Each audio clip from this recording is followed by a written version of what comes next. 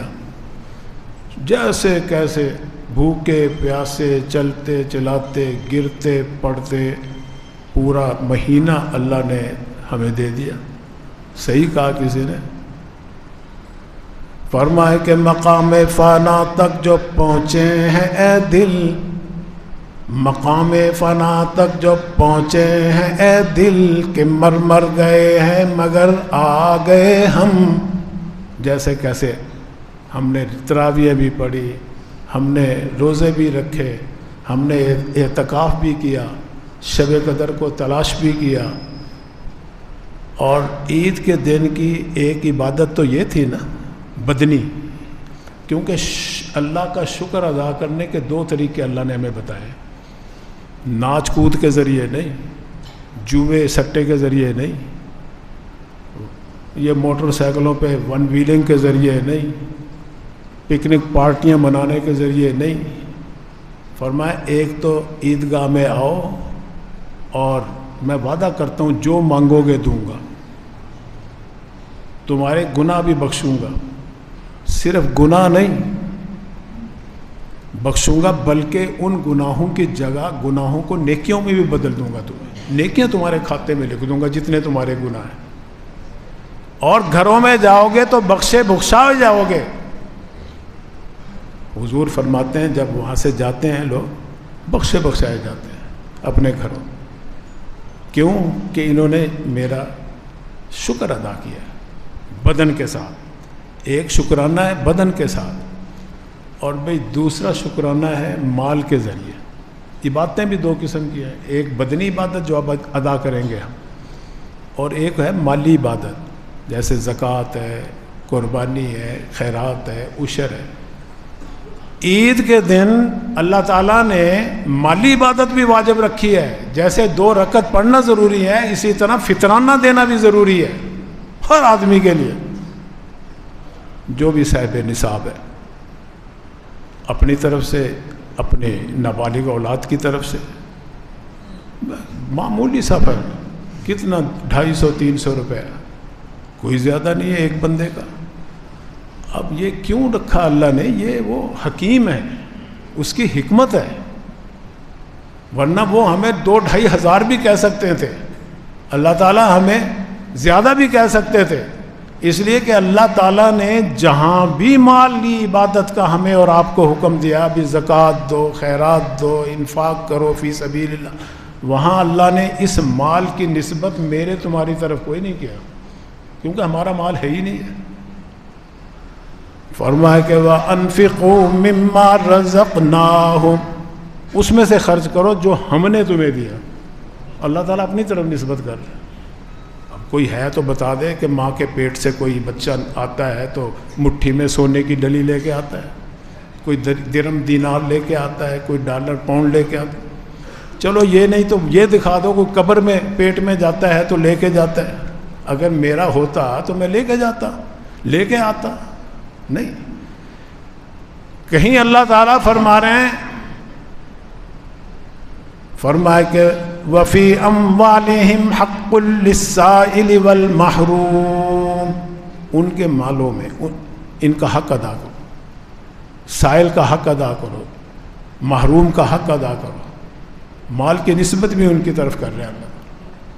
وَآتُوا حَقَّهُ يَوْمَ حَصَادِهِ، اس کا حق ادا کرو. یا اللہ تعالیٰ اپنی طرف نسبت کر رہے ہیں یا بندوں کی طرف نسبت کر رہے ہیں؟ کیونکہ وہ حاکم ہے، حکیم بھی ہے.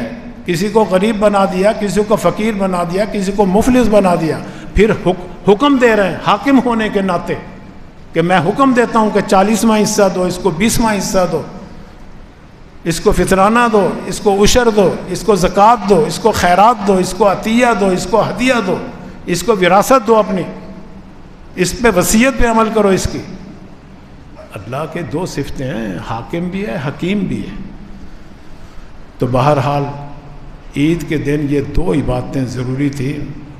چلو اب نماز تو ہو گئی، وہ تو وقت گیا، لیکن بہت سے لوگوں نے فطرانہ بھی نہیں ادا کیا، اب بھی نہیں ادا کیا.